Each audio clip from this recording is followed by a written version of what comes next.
प्रधानमंत्री Modi white house पहुंच गए हैं। अब से कुछ मिनट पहले वो व्हाइट हाउस पहुंचे हैं और वहां पर उनका भव्य स्वागत हुआ है और वो हम तस्वीर आपको दिखाने की कोशिश कर रहे हैं कि दरअसल जो अब सिलसिला है वो बातचीत का सिलसिला है। उसके बाद समझौतों पर दस्तखत भी होने हैं। राहुल, आप वहीं पर मौजूद हैं, जरा बता पाएं किस रूप में स्वागत हुआ? डेलीगेशन में और भी कोई है? जी बड़ा ज़बरदस्त यहाँ पे स्वागत हुआ। इनफैक्ट कुछ लाइव तस्वीरें भी हमारे साथ हैं। ये वो तमाम अमेरिकी फोर्सेस के अफसर हैं जो कि प्रधानमंत्री को रिसीव करने के लिए मोर्चा लगा के खड़े थे व्हाइट हाउस के गेट के ठीक बाहर। ये वो तस्वीरें इस वक्त आप लाइव आज तक पर देख सकते हैं। अलग अलग अमेरिकन आर्मी के फोर्सेस से ड्रोन ये झंडे लेके मार्च कर रहे हैं। इन्होंने एक वेलकम फ्लैग पास किया था प्रधानमंत्री का काफिला जब व्हाइट हाउस में प्रवेश किया। ये लोग अब अपने व्हाइट हाउस से बाहर निकलते हुए बाहर जा रहे हैं और यहाँ पर अब मुलाकात का सिलसिला शुरू हो गया है। कुछ हमारे साथ खास मेहमान इस वक्त मौजूद हैं। उनसे थोड़ा सा हम जानने की कोशिश करते हैं कि आखिरकार इस बातचीत से निकलेगा क्या। सदानंद धूमे हैं हमारे साथ, हिंदुस्तानी अमेरिकी रिश्तों पर बहुत पैनी नज़र रखते हैं। सदानंद, आखिरकार जिसका सबको इंतज़ार था, हम इधर आ जाइए ताकि व्हाइट हाउस हमारे दर्शक देख सकें। प्रधानमंत्री मोदी यहाँ पर आ गए हैं। हम यहाँ पे गरबा देख रहे हैं, हम यहाँ पे गाने सुन रहे हैं, भारतनाट्यम देख रहे हैं, लेकिन निकलेगा क्या, निचोड़ क्या है इस मुलाकात का? अभी तो हमें पता नहीं क्या निकलेगा, पर जो मूड है, ये जो माहौल है यूएस इंडिया रिलेशनशिप के लिए, ये मोदी जी ने रीसेट बटन तो कम से कम दबा दिया है। अब आगे देखना होगा। कंप्यूटर हैंग क्यों हो जाता है बार बार? कंप्यूटर हैंग होता है क्योंकि पहले हमारे हिंदुस्तान में पॉलिसी पैरालिसिस था। हिंदुस्तान में कोई इतनी जो सरकार थी वो काफ़ी करप्शन और दूसरे इश्यूज़ में फंसी हुई थी। और यहाँ पे भी जो बराक ओबामा की जो सरकार है, इतने उनके जो फॉरेन पॉलिसी क्राइसिस हैं पूरे वर्ल्ड में, इराक, सीरिया, अफ़गानिस्तान, वो इतनी अच्छी तरह नहीं देख पाए भारत को। नहीं, पर ये बताइए कि अब तक जो मुलाकात रही आपके हिसाब से कितनी कामयाब रही है?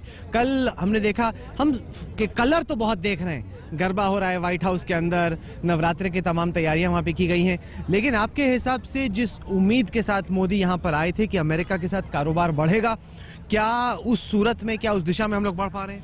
अभी तो कह नहीं सकते ना। अभी तो कह सकते हैं कि अगर आप इसे देखें, आप सिंबलिज्म को देख सकते हैं और सब्सटेंस को। अगर हम सिंबलिज्म को देखें तो 10 out of 10 बहुत सक्सेसफुल रहा है। अगर सब्सटेंस को देखें, अभी देखना बाकी है क्या निकलता है स्टेटमेंट में, क्या इन्वेस्टमेंट्स आएंगे या नहीं आएंगे। तो वो थोड़ा, क्योंकि हमने देखा कि चीन ने जैसे कहा कि हम $20 बिलियन लगाएंगे, जापान ने कहा $35 बिलियन।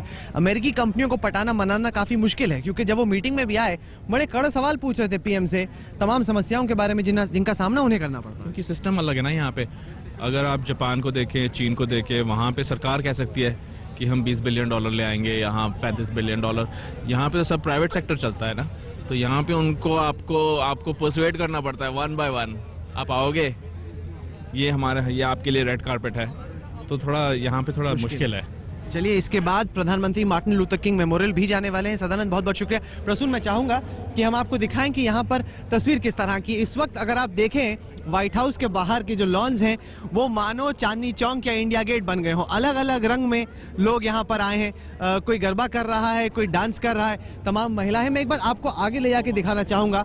ये पीछे व्हाइट हाउस, और व्हाइट हाउस में इस वक्त चल रही ये अहम मुलाकात, और उसे देखने के लिए हिंदुस्तानी मूल के जितने भी निवासी आसपास के इलाकों में थे, जिनकी इच्छा थी, वो सारे के सारे यहाँ पे आए हुए। आइए उनमें से कुछ से बात करते हैं, क्योंकि आखिरकार ये मुलाकात का दौर शुरू हो गया है। आप में से एक कह रहा था कि आप गाना चाहते, क्या गाना चाहेंगे आप मोदी जी के?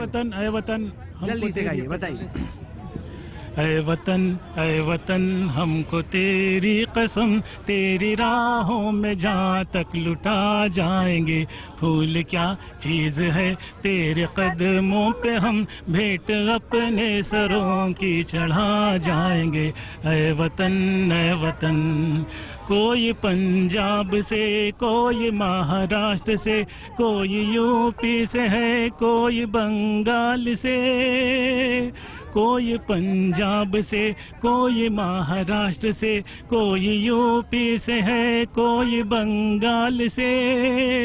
तेरी पूजा की थाली में लाए हैं हम, तेरी पूजा की थाली में लाए हैं हम, फूल हर रंग के आज हर डाल से, फूल हर रंग के आज हर डाल। बहुत बहुत शुक्रिया, बहुत खूब गाया आपने, देशभक्ति छाई हुई है यहाँ पर सबसे। आप लोग बताएं, आप लोग कहाँ से आए हैं और यहाँ पर मतलब एकदम जैसे पार्टी टाइप का, कार्निवल टाइप का माहौल बना दिया। हम लोग यहीं से हैं, अब काफी दिन से तैयारी कर रहे हैं। जब हम लोग, आई एम फ्रॉम मैरीलैंड।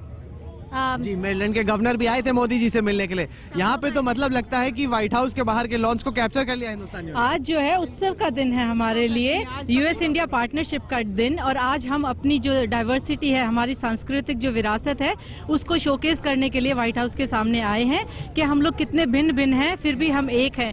यहाँ आपको हर राज्य से ड्रेस लोग मिलेंगे, उनकी भाषा में उनके नृत्य हैं, प्रोग्राम हैं, and we are all united as India is united now. US India partnership का दिन है, तो this partnership is going to be like leader for the world. आपको लग रहा है कि मोदी के आने से ये सिर्फ नाच गाना नृत्य ही होगा, गाना बजाना होगा, या कुछ हिंदुस्तान और अमेरिका के रिश्तों में बेहतरी भी होगी? हिंदुस्तान और अमेरिका के नहीं, सारे मोदी जी ने खाली गुजरात ग्लोबल नहीं किया है, पूरा वर्ल्ड ग्लोबल कर दिया है, पूरा वर्ल्ड वाइब्रेंट कर दिया है। उनकी ये एक, आप में से गुजराती कितने मुझे बताइए? हम गुजराती हैं। देखिए यहाँ पे जहाँ जाते हैं गुजराती सबसे ज्यादा है, मतलब सबसे ज्यादा चेयर लीडिंग, सबसे ज्यादा फॉलोइंग तो नागपुर से है, महाराष्ट्रियन है नागपुर। क्योंकि मुझे लग रहा है कि जगह जगह गुजराती जाके कैप्चर कर लेते हैं माहौल। नहीं नहीं नहीं नहीं, हम हर जगह बसे हुए हैं मोदी जी के साथ। हम सब जन मोदी जी के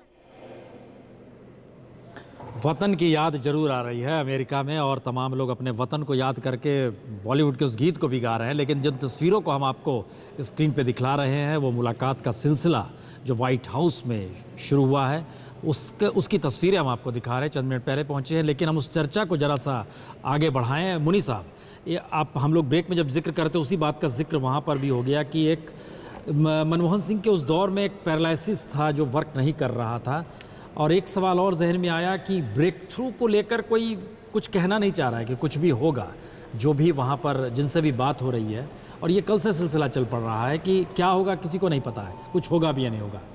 तो ये मैसेज, इस मुलाकात का जो बायलैटरल रिलेशन को लेकर अब होना है, इसमें ऐसी कौन सी स्थिति आप नई देखने जा रहे हैं सिवाय इसके कि हम हिंदुस्तान में आ गए हैं और हम सारी चीज़ों को ठीक कर देंगे?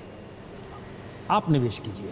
देखिए, जो अमेरिका की तरफ से एटीट्यूड है, मोदी जी का जो मैसेज है वो ये है कि जो अड़चनें इन 3-4 सालों में आ गई, हम उनको हटाने की कोशिश करेंगे।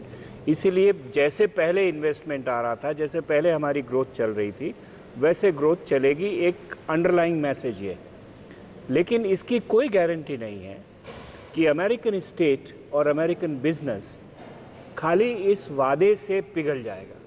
ये मैंने आपको पहले दिन भी कहा था, आज भी मैं मानता हूँ। उनके अपने कैलकुलेशंस हैं। एक तरफ जहाँ मोदी जी मैसेज कह रहे थे सीईओज़ को, सीईओज़ अपनी तरफ से ये एसेस करने की कोशिश कर रहे थे कि कितना कुछ परिवर्तन या कितनी कुछ बात उनके फेवर में होगी। और जब तक अमेरिकन कंपनियों को इस बात का भरोसा नहीं होगा कि जाके प्रॉफिट बना के हम वापस ला सकते हैं अपने प्रॉफिट को, तब तक ये समझना कि कंपनियां इन वादों से चली आएगी, रेटरिक से चली आएगी, मुझे डाउट है। और इसीलिए जो अभी राहुल ने दिखाया वहाँ पर, उसका मैसेज भी यही है कि जहाँ तक सब्सटेंस की बात है, he use 2 words, symbolism and substance, और दोनों में बहुत फ़र्क है। तो जो हम तो अभी तक बहस कर रहे हैं, एक तरह से सिंबलिज्म की है, क्योंकि मुझे याद आ रहा है सिंगापुर के पुराने प्राइम मिनिस्टर का एक मैसेज, जब वो भारत आए थे और सिंगापुर में वापस गए, तो उन्होंने कहा these days there is an India fever in Singapore. तो जो मोदी जी ने काम किया है, he has probably introduced a India fever in United States of America, no doubt about that. लेकिन टू व्हाट एक्सटेंट अमेरिका उस फीवर में लथपथ हो जाएगा, ये लगता है। पंकज जी, आप बाद में जुड़े, हम लोग जो चर्चा, एक मैसेज ये आ रहा है पूरे उसमें कि मनमोहन सिंह के दौर की असफलता ने प्राइम मिनिस्टर मोदी को सफल बना दिया है। भारत अमेरिकी रिश्तों का जहाँ तक सवाल है, मनमोहन सिंह जी के दौर में वो जितने मजबूत हुए, उतने तो कभी नहीं हुए। ये बार बार मैसेज क्यों आ रहा है कि कोई काम नहीं होता, घोटाले थे, पैरालिसिस पड़ गए थे, सिस्टम काम नहीं कर रहा था? ये तो एक जानबूझ के माहौल बनाया गया, वो तो जनादेश में भी नजर आया ना। पंकज जी, सवाल सिर्फ इतना है कि आप ध्यान दीजिए, तो कहीं भी प्राइम मिनिस्टर भाषण दे रहे हैं तो इस बात का जिक्र बार बार हो रहा है कि मैं इन चीज़ों को बदल दूंगा और इन चीज़ों में नयापन लाऊंगा, नयापन के ये तरीके होंगे। डेट मीन्स वो पुरानी जो स्थितियां थी उसके प्रति उनके भीतर भी आक्रोश है, और यही मैसेज वर्ल्ड वाइड जा रहा है और देश में भी चुनाव के वक्त भी आया। नहीं, अभी तो ऐसा लग रहा है कि राष्ट्रीय नीतियों में भी और विदेश नीति के मसलों में भी जो पिछली सरकारों के कार्यक्रम थे और जो नीतियां थी, जो पॉलिसीज थी, उसी को नरेंद्र मोदी जी आगे बढ़ा रहे हैं। ऐसा लग रहा है आपको? जी। शुक्ला जी, क्या आप कहेंगे यही चीज़ है? मैं कुछ कहना चाहता था। पहली बात कि हम लोग को थोड़ा संदर्भ में सारा कुछ देखना चाहिए। अमेरिका की ओर से किसी भी साल में पिछले 20 बरस में $2 बिलियन से ज़्यादा निवेश नहीं हुआ है एक साल में। कुल पिछले 10 साल में 13.4 या कुछ बिलियन डॉलर उन्होंने निवेश किया है, जबकि हमारा अपना डोमेस्टिक इन्वेस्टमेंट जो है ख़राब से ख़राब साल में $500 बिलियन होता है। तो इसको ज़रा पर्सपेक्टिव में रखना चाहिए कि हम कितनी अपेक्षा करते हैं और उसके लिए हमें क्या क्या करना है। मेरा अपना ये मानना है कि हमें सबसे पहले, जिसको बोलते हैं, मैंने पहले भी कहा था, ईज़ ऑफ डूइंग बिजनेस, और ये सब पे लागू होना चाहिए। ये नहीं कि हमें कोई विदेशी निवेश करने वाला चाहिए या उसको आकर्षक करना है इसलिए हमें कुछ करना है। हमको नीतियाँ ऐसी बनानी हैं कि हमारा अपना निवेश भी बढ़े। देखिए, जिस साल एक बात बताइए, इन्होंने जिक्र कर दिया था एसएमएस से टाटा आ गया, क्या ये सिस्टम चलेगा इस देश में? डेमोक्रेसी है, प्रजातंत्र है, राजशाही तो है नहीं? नहीं, वो हुआ था जब पूरी प्रोसेस कंप्लीट हो गई थी।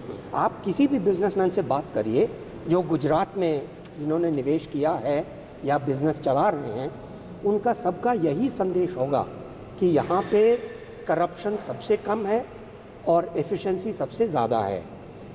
ह्यूमन इंडेक्स की इन्होंने बात करी, सही है, उसमें त्रुटियां हैं और उन्हें सुधारा जा सकता है, पर सबसे महत्वपूर्ण प्रश्न जो है हमारे आगे, वो अपना इन्वेस्टमेंट कैसे बढ़ाया जाए। देखिए, जिस साल हमने इन्वेस्टमेंट बढ़ाया भी जाए 10% जिस साल इन्वेस्टमेंट खपाया भी जाए। बातचीत का सिलसिला शुरू हो गया है। वर्ल्ड वाइड मीडिया वहां पर पहुंचा हुआ है जो इंतजार कर रहा है कि दरअसल इस बैठक के बाद प्रेस कॉन्फ्रेंस भी एक होनी है, जिस जॉइंट प्रेस कॉन्फ्रेंस होनी है, और उसकी एक तैयारी, उसकी एक झलक हम आपको दिखला देते हैं कि दरअसल किस रूप में वहां पर मीडिया की मौजूदगी है। ये वो दृश्य है जो आप स्क्रीन पर देख पा रहे हैं, जहां पर जॉइंट प्रेस कॉन्फ्रेंस भी होगी। दिलीप, इसका मतलब एक ये भी है कि जॉइंट प्रेस कॉन्फ्रेंस भी होगी, जॉइंट एक बयान भी जारी होगा, और ये सारे संकेत किस बात के हैं?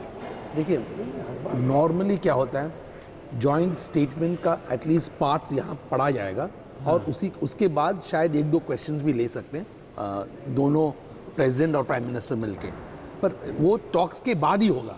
इस वक्त जो हम देख रहे हैं वो मेरे ख्याल में प्रेस सिर्फ वेट कर रहे हैं कि वो टॉक्स के बाद जो ब्रीफिंग होगा।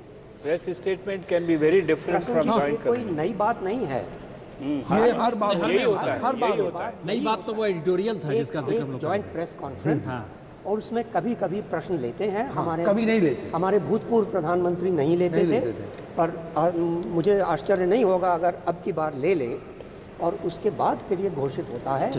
पर नई बात यह है कि vision statement, joint article by president and prime minister, वो आज तक कभी ये भी हिंदी टाइटल के साथ चले साथ साथ एक हर एक बात में एक संदेश है। तो एक तरह से प्रधानमंत्री मोदी जी, मनमोहन सिंह को कभी नहीं कहा उन्होंने कि तुसी कैसे हो, लेकिन इनको कहा केम छो। तो स्थितियां बदल रही हैं। आप देखिए, पूरी तरह कोशिश है ओबामा की तरफ से, पूरे एडमिनिस्ट्रेशन की तरफ से, हम कैसे इनको एक ऐसा स्वागत दें जिससे एक संकेत जाए, भारत को संकेत जाए, इंडियंस जो अमेरिका में हैं, सबको, जो वहां पर चुनाव में पैसा भी लगाते हैं।